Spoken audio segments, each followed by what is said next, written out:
Hello, welcome to my healthy, holistic lifestyle kitchen. It's your gourmet cave woman.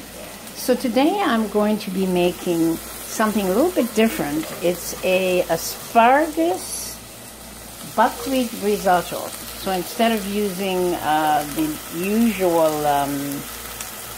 grains for risotto, I'm going to use the buckwheat. Now, buckwheat is actually not a grain, it's actually a seed.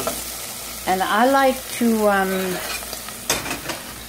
soak my buckwheat overnight, well, preferably at least 24 hours. Then I put it into a strainer and I let it sprout. So it basically grows little legs. That's when we know that the enzyme inhibitors have opened up and it's more easy to digest. I like to do that with any lentils, any other kind of grains I might use. But the buckwheat is a very versatile food. It's totally gluten-free, so it's great for people who are avoiding gluten. It's absolutely a go-for food for blood type A's, since I do practice and promote the idea of eating according to your blood type.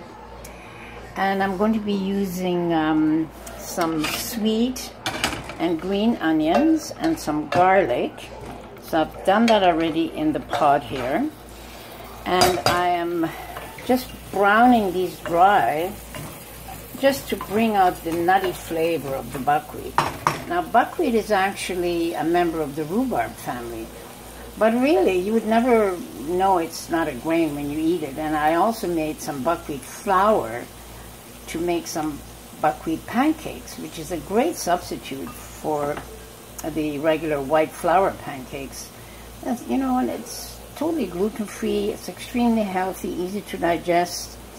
So now that I'm done the onions, I'm going to add the celery. That'll give it a little bit more flavor. And I'm going to just cook this down a little bit till it's nice and soft and all the flavors have melted together. I'm going to add just a little bit of Himalayan salt, not too much, just to bring out the flavors.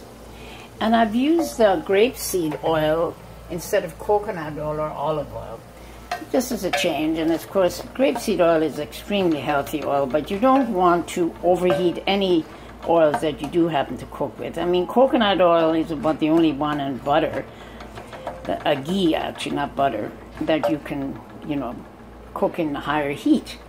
Okay, so I'm doing this now, just waiting for all of this to finish cooking. And I think my buckwheat, you don't want to make them brown, you just want to bring out that kind of nutty flavor by doing a dry frying. And I'm going to serve it with a side with wild sockeye burgers and some organic mixed classic vegetables. And here I'm going to add this at the end. And this is my chicken broth instead of using water. That gives it even more flavor. So I think this is going to be a very flavorful dish. So I'll be back with you in a moment. Okay, so I'm back. So now I've added the buckwheat that I've fried dry, just enough to bring out that nice nutty flavor. So I've put it into the pot with the onions, the celery and the garlic, and I'm just going to stir this all up and let the flavors kind of blend together before I add the stock. Okay, so I'll be back with you in a moment. Okay, so I'm back because now I'm going to add the stock.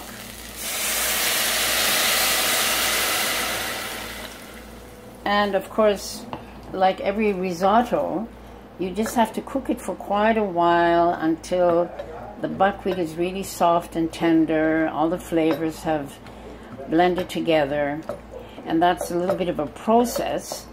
And then just near the end, I'm going to add the asparagus, and then that'll be it. I'll just season to taste, and it'll be a wonderful accompaniment to my salmon burgers, my Wild Atlantic sockeye burgers, and my organic mixed vegetables. And I'm actually making this dinner for a very good friend of mine that loves food as I do. And I'm going to take this all down to her place a little bit later for dinner.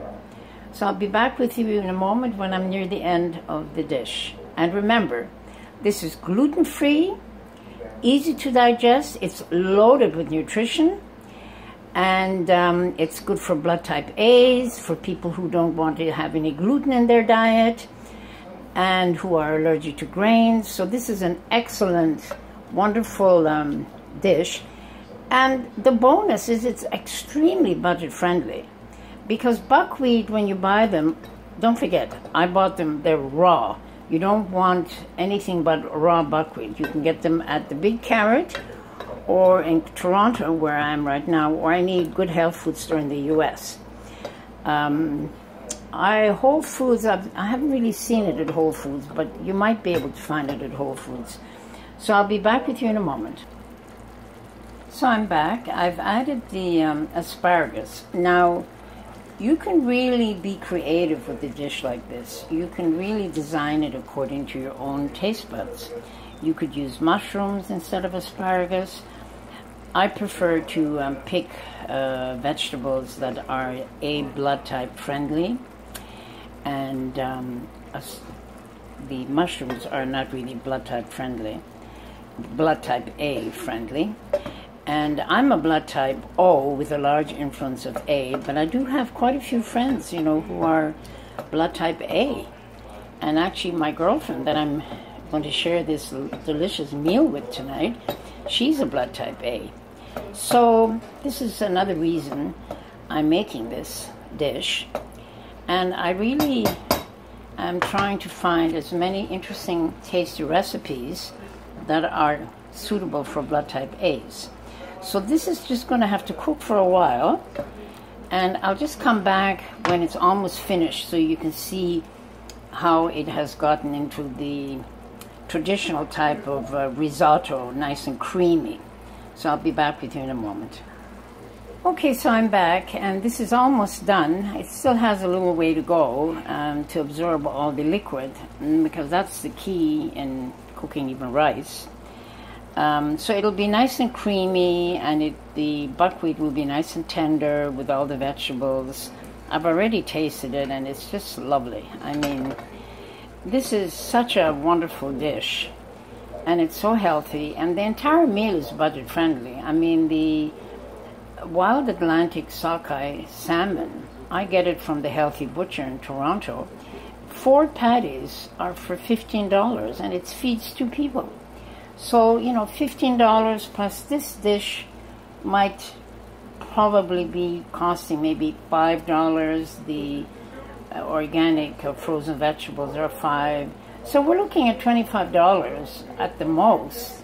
And if you maybe add avocado to the dish, I mean, you divide that in 2, and I mean, you can't eat better, healthier in a restaurant, and you pay much more money. So please do be adventuresome, experiment. Don't say you can't afford to eat healthy, because if you really think about it, there are lots of wonderful things you can put together that are really inexpensive, but still healthy, and don't take a lot of time to prepare. I mean, this probably, the entire prep took me a half an hour, and the cooking and everything, another maybe 10 minutes. So let's say 45 minutes to prepare a really healthy meal. Okay, so I hope you enjoyed watching this little video, and thank you for supporting my channel. And please don't forget to press the like button and the subscribe button. And I look forward to coming back to you this week with a couple of more very interesting videos. Thank you so much, and have a wonderful day. Bye-bye.